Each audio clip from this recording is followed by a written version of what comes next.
Welcome back to this Friday's episode of Sports Corner. I'm Cole Young, and I'm still enjoying the thrill of having live football last night, but I'll dive right into the rest of the sports news. The Women's World Cup starts off the elimination games in the round of 16 today, with the first match of Spain versus Norway tonight at 10 p.m. The United States finished as runner-up in Group E and advanced to the Women's World Cup round of 16 after being held to a 0-0 draw with Portugal on Tuesday night. The U.S. finished the group stage with just one win over Vietnam and two draws against the Netherlands and Portugal, and the Netherlands took first place in Group E after a massive 7-0 victory over Vietnam. The U.S. now enters the round of 16 with their first match against Sweden this Sunday. Unfortunately for us, this match kicks off at 2 a.m., so I'd recommend recording it and watching it when you wake up Sunday morning. While the U.S. entered the World Cup with confidence and a roster full of talent, they haven't quite produced as expected so far. But hopes are still up that they can advance past Sweden this weekend, then win their next two and earn their way into the final round. In the baseball world, teams are gearing up for their final push towards the postseason. And for the Angels, that meant announcing that they will not trade Shohei Ohtani. A lot of people saw this move as a big risk because they could have gotten loads and loads of players and talent in return for the two-way star, but the Angels are taking the risk and attempting a playoff push and hoping they can re-sign Ohtani this offseason. The Angels are just outside the wild card picture right now, and with just about 50 games left, they will need to have a very positive close to the season if they still hope to make the playoffs. Although they didn't trade Ohtani before the trade deadline, they did make some solid trades to boost their bullpen. But the biggest trades in the MLB came from the New York Mets.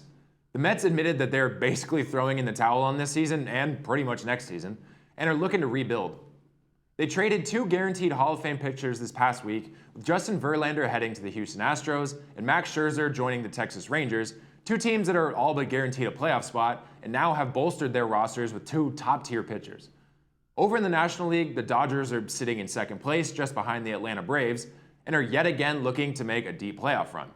Unfortunately for our neighbors to the south, the San Diego Padres are lingering just below 500 and have very slim chances to make the postseason this year. My prediction of all three Southern California teams making the playoffs is unfortunately looking pretty bleak, but weirder things have happened. I know I briefly mentioned football to start the show, but some big storylines surrounding NFL training camps have just begun to emerge. To start, Justin Herbert and the Los Angeles Chargers have agreed to a massive long-term extension that will make him the highest paid quarterback in the NFL by average salary. Herbert is signing a 5-year, $262.5 million deal. Herbert has been incredible under center, breaking the rookie record for passing yards per game, passing touchdowns, and completions. Herbert also has the most passing yards through a player's first 3 seasons in NFL history and the second most passing touchdowns to begin a career. He's never thrown for less than 4,300 yards in a season and is coming off of a 2022 campaign where he notched a career-high completion percentage and took the Chargers to the playoffs. Unfortunately, he has yet to pick up a win in the playoffs, but that could very well come this season. While quarterbacks continue to get paid and get massive contracts, I have a feeling Herbert won't be the highest paid for too long because Joe Burrow is next in line for an extension in Cincinnati. There are more than enough sports to enjoy over the next week, whether it's the World Cup, baseball, golf, preseason football, or much more. Come right back next Friday for more news, highlights, and updates from all around the world of sports. I'm Cole Young. Thanks for tuning in. I'll see you next time.